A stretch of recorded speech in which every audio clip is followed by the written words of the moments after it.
दिल्लीतील विद्यार्थ्यांवरील लाठीमाराच्या निषेधार्थ वंचितच्या महाराष्ट्र बंदला धुळ्यात संमिश्र प्रतिसाद।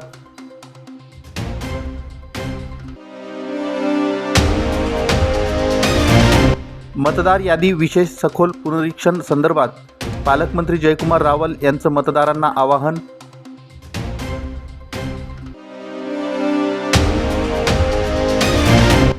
उमेद अभियानात झालेल्या गैरव्यवहार प्रकरणी संबंधितांवर कारवाईची दक्ष पत्रकार संघाची मागणी।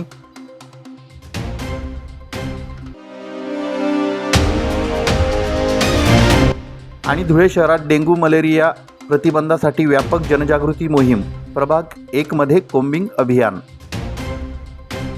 दिल्लीतील जंतर मंतर येथे नीट परीक्षेच्या संदर्भात आपल्या रास्त मागण्यांसाठी शांततापूर्ण आंदोलन करणाऱ्या विद्यार्थ्यांना आणि 16 वर्षाच्या मुलीला अमानुषपणे करण्यात आलेल्या मारहाणीच्या निषेधार्थ वंचित बहुजन आघाडी भीम आर्मी यांच्या वतीने संपूर्ण महाराष्ट्रासह धुळे शहरात महाराष्ट्र बंद पुकारण्यात आला। या आंदोलनाला धुळेकर नागरिक आणि स्थानिक व्यापाऱ्यांनी पाठिंबा देत दुकाने बंद ठेवली। दरम्यान संघटनेतर्फे शहरातील कराचीवाला खुंट आणि चाळीसगाव रोड चौफुली येथे रास्ता रोको आंदोलन करण्यात आलं। तसेच सरकार हटाव, देश बचाव, नरेंद्र मोदी कायर हे, धर्मेंद्र प्रधान राजीनामा द्या अशा जोरदार घोषणा देण्यात आल्या। जंतर मंतर येथील आंदोलनादरम्यान पोलिसांच्या वेशात आलेल्या काही असामाजिक तत्वांनी आणि प्रशासनाने आंदोलनकर्त्या विद्यार्थ्यांवर अमानुष लाठीचार्ज केला, तसेच अल्पवयीन विद्यार्थिनींशी गैरवर्तन केलं असा गंभीर आरोप यावेळी आंदोलकांनी केला। या घटनेच्या निषेधार्थ वंचित बहुजन आघाडीचे सर्वेसर्वा बाळासाहेब प्रकाश आंबेडकर यांच्या आवाहनानुसार दिनांक 23 जुलै रोजी महाराष्ट्र बंद पुकारण्यात आला होता। डॉक्टर बाबासाहेब आंबेडकर यांच्या मध्यवर्ती स्मारकापासून मोर्चाला सुरुवात झाली। क्युमाइन क्लब, नवीन महापालिका, जुनी महापालिका मार्गे आग्रा रोडवरून जात व्यापाऱ्यांना दुकाने बंद करण्याचं आवाहन करून बंदमध्ये सहभागी होण्याचं आवाहन करण्यात आलं। त्यानंतर कराचीवाला खुंट येथे रास्ता रोको आंदोलन करण्यात आलं। याप्रसंगी नरेंद्र मोदी कायर हे, धर्मेंद्र प्रधान राजीनामा द्या, देशात नरेंद्र राज्यात देवेंद्र, पेपर फोडण्यात धर्मेंद्र, ते विद्यार्थी होते, गुन्हेगार नव्हते, देशाचे भविष्य घडविणाऱ्या हातांवर आज जखमा आहेत अशा विविध घोषणांचे फलक आंदोलकांनी हाती घेतले होते। रास्ता रोकोमुळे सुमारे तासभर वाहतूक खोळंबली होती। दरम्यान आझादनगर पोलीस ठाण्याचे पोलीस निरीक्षक विनोद पाटील यांनी आंदोलकांची समजूत काढत रस्ता मोकळा केला।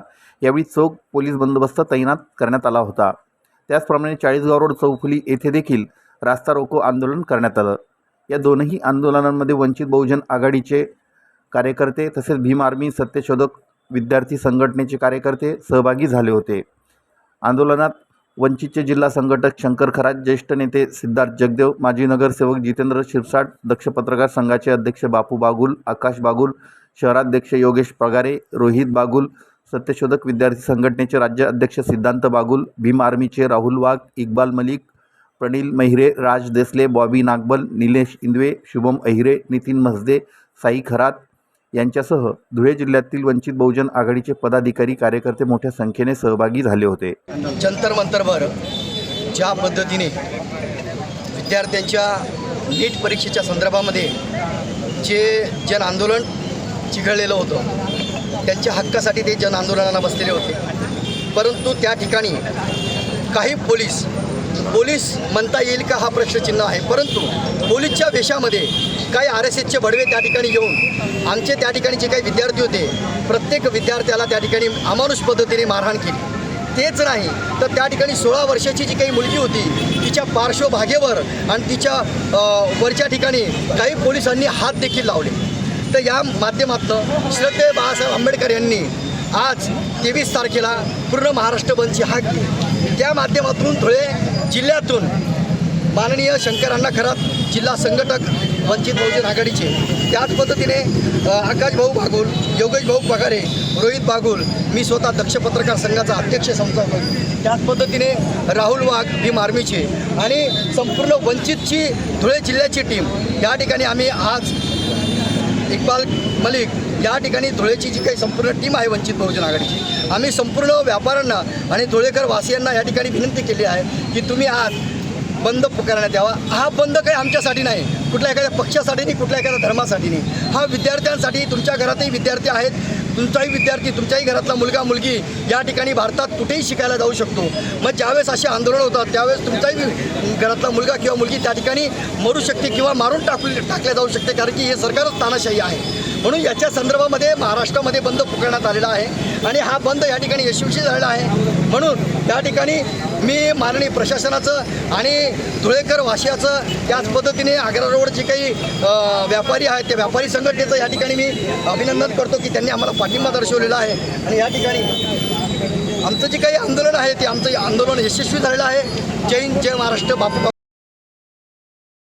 मी महाराष्ट्र न्यूज चॅनलच्या बातमीपत्रास लाईक, शेअर, सबस्क्राईब करा. सोबतच बेल आयकॉन प्रेस करायला विसरू नका. पाहत राहा मी महाराष्ट्र चॅनल.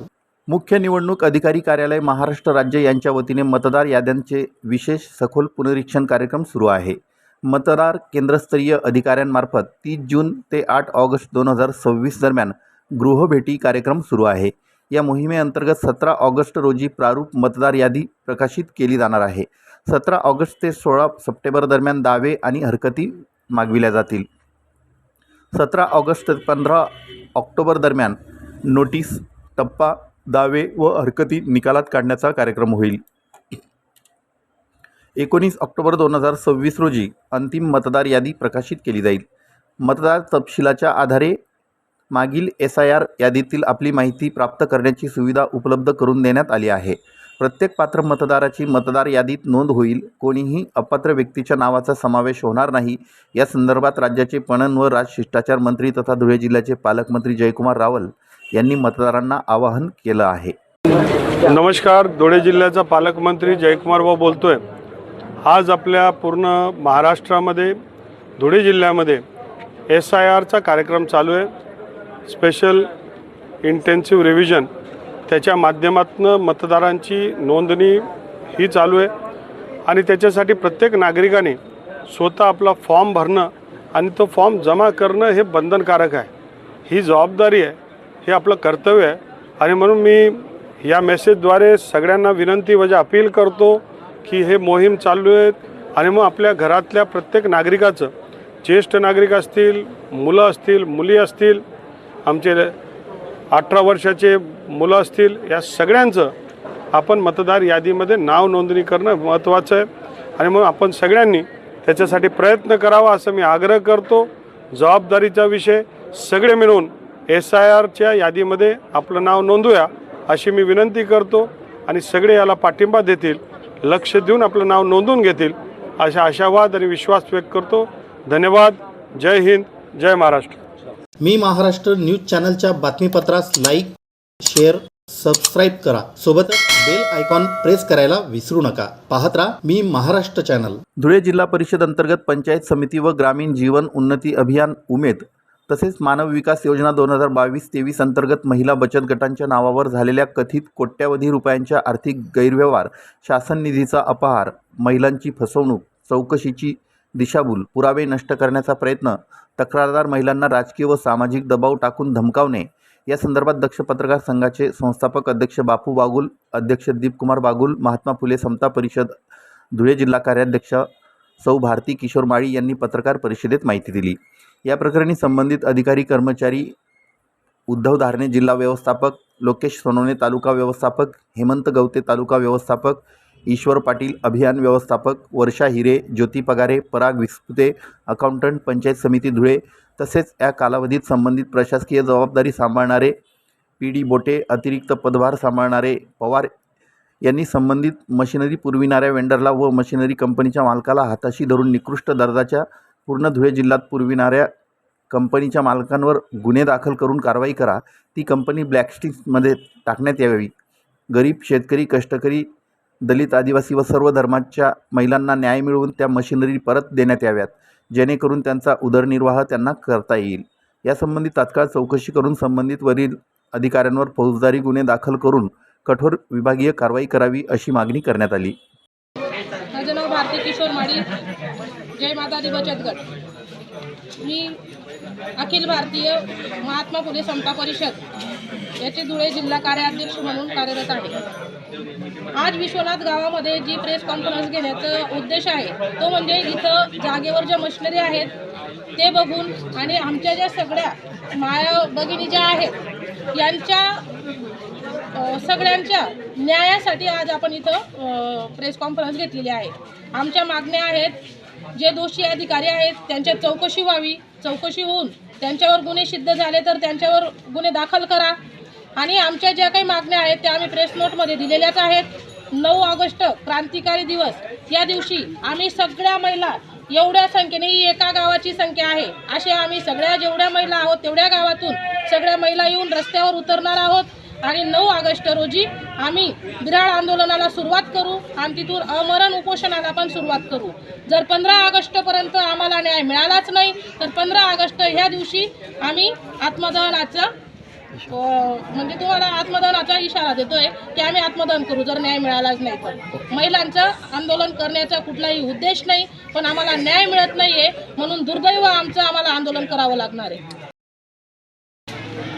जिल्हा परिषद अंतर्गत पंचायत समिती आणि ग्रामीण जीवन उन्नती अभियान उमेदच्या माध्यमातून ज्या मशिनी वाटप झालेल्या आहेत त्या संदर्भामध्ये आज आम्ही विश्वनाथ या गावी या ठिकाणी सर्व पत्रकारांना घेऊन आणि ज्यांच्यावर अन्याय झालेला आहे त्या माझ्या संपूर्ण आया बहिणी या ठिकाणी आम्ही पत्रकार परिषद घेतली. या ठिकाणी महाराष्ट्र शासनाला सांगायचं आम्हाला एवढंच आहे की उमेदच्या माध्यमातून मानव विकासच्या माध्यमातून ज्या मशिनी दिलेल्या आहेत त्या मशिनीची किंमत होती 6,30,000 रुपये. त्याच्यामध्ये 5,40,000 रुपये सरकारने आम्हाला दिलेले आहेत आणि 60,000 रुपये आमचं एक कॉन्ट्रीब्युशन आहे. असं 6,30,000 रुपयाचं ते मशीन होती. परंतु ती मशीन आम्हाला 1,20,000ची आम्ही जे काही कॅल्क्युलेशन केलं, काही लोकांकडे गेलो, काही मशिनीवाल्यांकडे गेलो, काही कंपनींमध्ये गेलो आणि त्याच्यातनं आम्ही ते कॅल्क्युलेशन काढलं. काही आमच्याकडे कागदपत्र पण आहे. तर 1,20,000 त्याची किंमत आहे. म्हणून ह्या ठिकाणी जे काही भ्रष्टाचार झालेला आहे तो जवळजवळ 5 लाखापर्यंत झालेला आहे. हे जे काही या ठिकाणी अफार करणारे जे काही अधिकारी आहेत त्याच्यामध्ये उद्धव धारणे, लोकेश सोनवणे, हेमंत गवते, ईश्वर पाटील, वर्षा हिरे, पराग विस्पुते, ज्योती पगारे या सर्वांच्या संगनमताने हा भ्रष्टाचार झालेला आहे. आम्ही या ठिकाणी आंदोलन करणार आहोत 9 ऑगस्ट, कारण की शहर पोलीस स्टेशनच्या पीआयने आम्हाला सांगितलेलं आहे की आम्ही यांच्यावर गुन्हे दाखल करू, परंतु अजून आम्हाला त्यांच्याकडनं कुठल्याही प्रकारची शाश्वती आली नाही किंवा गुन्हे दाखल होण्याचं कुठल्याही प्रकारचं पत्र आलं नसल्यामुळे आम्हाला नाईलाजाने 9 ऑगस्ट या दिवशी, क्रांती दिवशी आम्ही धुळ्याला आंदोलन करणार आहोत, बिराड आंदोलन करणार आहोत. जोपर्यंत आम्हाला न्याय मिळणार नाही, या माझ्या आया बहिणींना न्याय मिळणार नाही, तोपर्यंत आमची आंदोलनाची भूमिका असेल. आमचं यामध्ये सर्वात महत्त्वाचं असं मत आहे, या सर्वांनी ज्या पद्धतीने भ्रष्टाचार केलेला आहे याच्यावर कोणाचा हात आहे का? कारण की हा भ्रष्टाचार काय छोटा नाही तर जवळजवळ 40 कोटीचा आहे. याचे संपूर्ण प्रूफ आमच्याकडे आहे. मी दक्ष पत्रकार संघाच्या माध्यमातून मी सांगतो की याचे संपूर्ण प्रूफ आहेत, कागदोपत्री प्रूफ आहेत. म्हणून ते कागदोपत्री प्रूफ जेव्हा जेव्हा कलेक्टरांना, एसपींना किंवा वरच्या अधिकाऱ्यांना लागतील तेव्हा ते प्रूफ आम्ही या ठिकाणी देणार आहोत. आता याच्यानंतर ज्या मशिनी आहेत त्या मशिनी कशा पद्धतीच्या आहेत याच्यासाठीच आम्ही या ठिकाणी विश्वनाथला आम्ही प्रेस कॉन्फरन्स घेतलेली आहे. या ठिकाणी 36 युनिट जे आहेत ते 36 युनिटमध्ये कोण काय सांगते याच्याशिवाय आम्हाला काही घेणं देणं नाही. त्या बहिणींवर पण अत्याचार झालेला आहे. तर प्रत्येक युनिट चालू आहे किंवा बंद आहे ते देखील तपासण्यात यावं आणि याच्यामध्ये जे दोषी अधिकारी असतील त्यांच्यावर गुन्हे दाखल करण्यात यावे.